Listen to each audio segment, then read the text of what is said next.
So food should not become a stressor in your life, but for a lot of people at the moment, food has become a major stressor in their life to be able to afford it. And that's why I've created 3 recipes that cost $10 and under to make. Each one costs $10. Just to clarify, to make sure it's all clarified.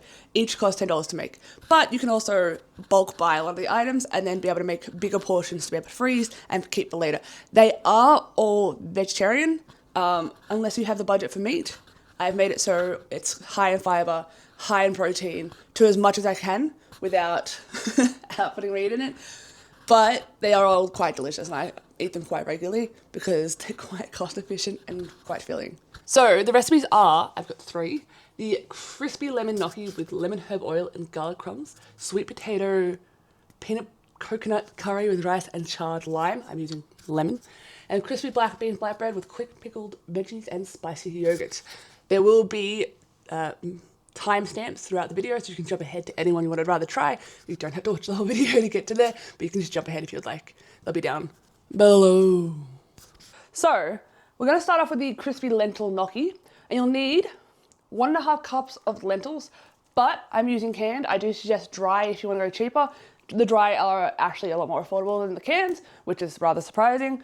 You just need to rehydrate those by putting them in some water and letting them soak up for overnight, and that's fine. You'll need 1 egg, just one. I think they're generally about 30 cents for a single egg at the moment, and that's fine. Perfectly fine. And we need 1 lemon, and once again, lemons, depending what season you're making this in, can be varied in price. So it can go from 60 cents to 80 cents to $2. If you have a lemon tree, bargain. Then you're also going to need 3 cloves of, they actually broke, 3 cloves of garlic. I've just got 1 giant bulb. You can use crushed garlic, pre-crushed garlic to in the jars if that's more affordable to you, because some people just can't justify getting these. That's okay. Then we'll need oil. So about 1/4 cup of oil. I've got olive oil because this is what I have on hand. Any other oil, if you have that on hand, that's fine. For health purposes, just try and avoid seed oils, but not everyone can. We'll need 2 stale pieces of bread. I just have from an old loaf of sourdough that was left on the bench for a little too long. 2 of those. It doesn't really matter what bread, it's fine. And then a small bunch of parsley. So I've gone and gotten this. Compared to a bunch of parsley, this was the most affordable option at the current time when I made this. I think this was like $2 for this whole thing, which still is a little bit of a rip-off, but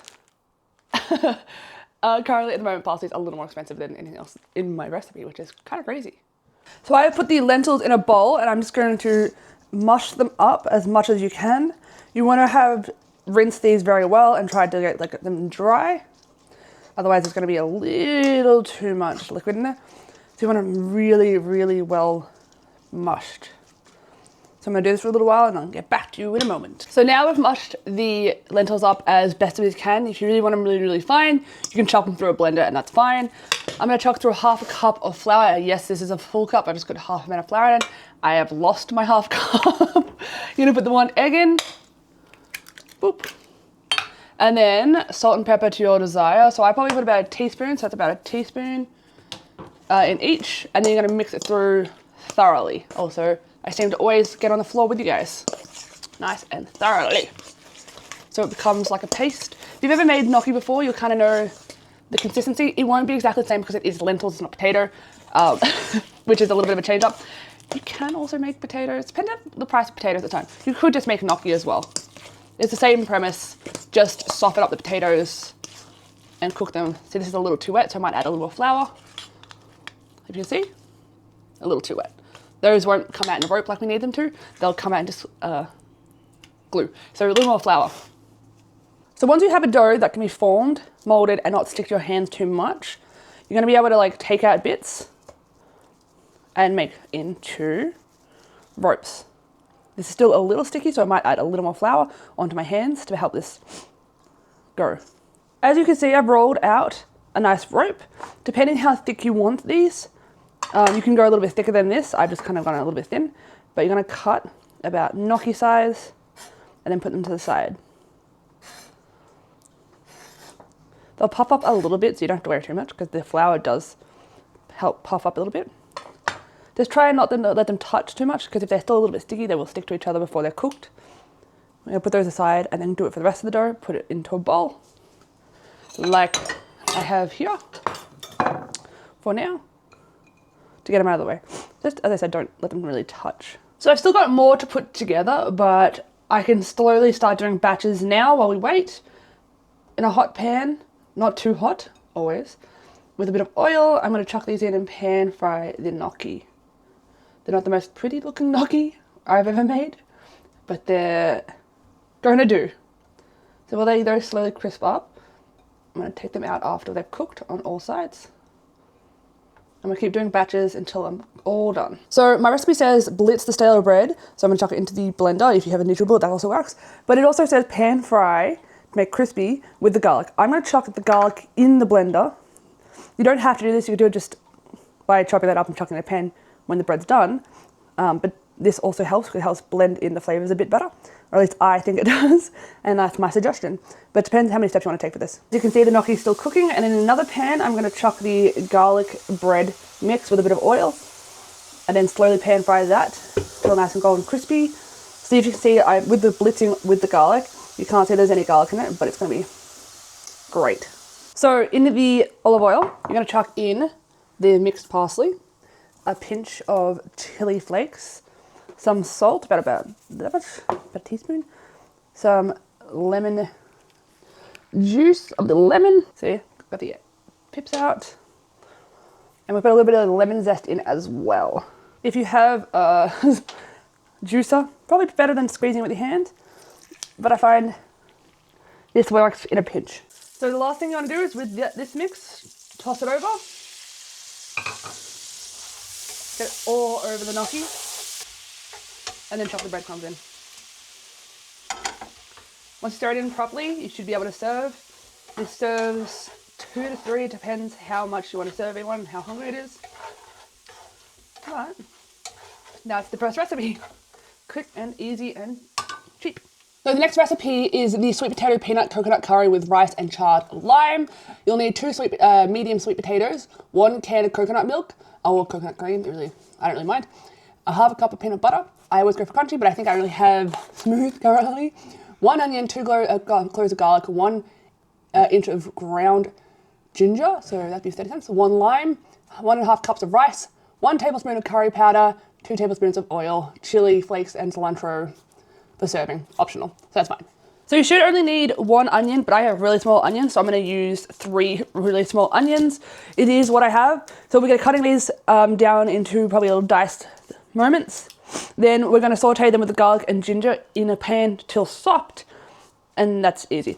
So we all know how to cut onions.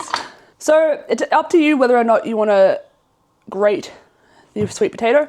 If there's more fiber on the sweet potato. I have washed these, so I'm just going to cut them up into decent size, but try and keep it the same cubes, about like that size. Whoop, come back here. You want to try and keep it all exactly the same size, because they're going to have to cook that way. I've cut off the ends if you can't see. If you want to make stock, keep these. Keep anything you cut off, like onion scraps, carrot scraps, stuff like that. Cut them off, put them in a bag, put them in the freezer until you want to make stock with it. And then you can save money on making. So in the pan, you're going to add the sweet potato. Whoop. That was very loud. And then the curry powder mix, about a teaspoon, until it's all coated. With that much sweet potato, I'll probably go about 2. And we're going to mix it all in until all coated. You're now going to add in the 1/2 cup of water and the coconut milk, or in this case, coconut cream. So I'm going to make sure I get all the cream out. I prefer coconut cream because it's richer, it's thicker, and it just adds like a bit more depth than just the milk. So now we're going to let that simmer until all the sweet potatoes are cooked. It's been simmering for a while. I'm going to chuck in the 1/2 cup of peanut butter and salt to taste. Then we're going to let it continue simmering until they are completely soft. So at the moment they're just slightly soft. I just want to make sure that all the flavors kind of evolve together and not just kind of clump. So if you do it that way, it'll be perfect. And then it should be ready to serve. But last and not least, we're going to be doing the crispy black bean flatbread with quick pickled vegetables and spicy yogurt. You're going to need I use Greek style yogurt or just Greek yogurt. It's just plain yogurt if you can get that. I'm gonna be like cheeky here and use the garlic in a can. Chili flakes, if you don't like spice, don't add them. Half cup of flour, cucumber, carrots, onion, vinegar, black beans, salt, pepper, bicarb. It's pretty easy actually. So be prepared for the easiness of it. So with the vegetables, I'm gonna cut these very thinly, like matchsticks, put it into a bowl and put it to the side. So cut off the ends of everything. Quickly done and out of the way. Make it easy. We're trying to do this as quick as possible because these, as well as being easy recipes, they're quick. Okay, so once you've cut all the vegetables, you're gonna put a half a cup, remind I only have a full cup, so half a cup of vinegar over the top of it. About a teaspoon of sugar, that's 2. How adorable is this, guys? It's a little pumpkin. And then salt. I'm gonna rub this in, get it all coated. If it doesn't feel like there's enough vinegar, because it should coat them well, you can always add a little bit more. And a little bit more salt. And I'm just gonna leave this to the side for a little bit and then get back to it later. Now into a bowl, we're gonna chuck the flour, the baking soda, the salt, and the half cup of water, and we're gonna blend it in until it's like doughy. If you feel like it's not combining properly and still quite dry, add a little more water and slowly do it until you get what you want. You don't want it so sticky that it's sticking to your hands like it is now, but you need it incorporated so you can make, I think it's roughly about 4 to 6 balls when it's divided, depending how big you want them. So with your dough ball, you should be able to make 4 to 6 even pieces. So I'm gonna go probably 4, the nice and big ones. But depending how many people you're feeding, that should be fine. I'm gonna put a little bit of flour on my hands because it's a little bit sticky. And then we're gonna make them into flattened balls. Do this to all of them until you get like nice round circles. So it might take you a little bit to get to there. But once you get there, put them to the side and let them rest. So with the black beans, you can add a little bit of salt and pepper at the time or whatever kind of flavoring you want. You're gonna put it on half of the flatbread you've made and fold it over like a calzone and close it up. While you're doing this, just make sure you've slightly mashed the beans so they're not full chunky beans.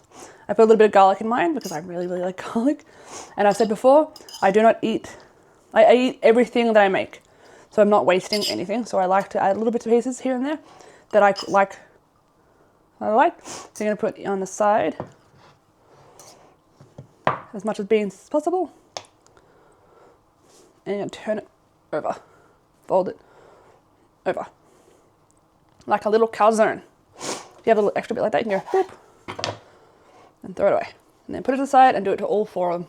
In a hot pan, I'm gonna put a little bit of oil and then put the calzones straight on. This one has come open a little bit, the calzone. The pockets, calzone looking things. I'm gonna go make sure they're golden on both sides and do that to all 4. And then they should be ready to serve. Okay, so the sauce is pretty easy. It is 3/4 a cup of yogurt, some garlic, which is gonna be about like 1 clove. So it's about a tablespoon. And then this is optional, salt, and some of the chili. Now, if you don't like chili, don't put it in, but I like chili, so I'm gonna put it in and mix it in. It's pretty easy recipe. If you really want it spicy, you can put in even some chili powder. And there you have it. That's 3 cheap and easy recipes. You have the lentil gnocchi, the sweet pumpkin curry, and then the black bean pitas. Yes, there's no meat, but you can add meat into the pitas. You can add mince into the gnocchi if you would like. And you can also add chunks of chicken into this. Yes, it will raise the price of all of the ingredients, but it's, if you want meat, you want meat. That's fair enough. Thank you for watching, everyone. Please like, comment, and subscribe. You'll also find the recipes down below. Please go check those out, print them out, try them out for yourself, and then tell me how they were. I'd love to hear what you think of them. Bye.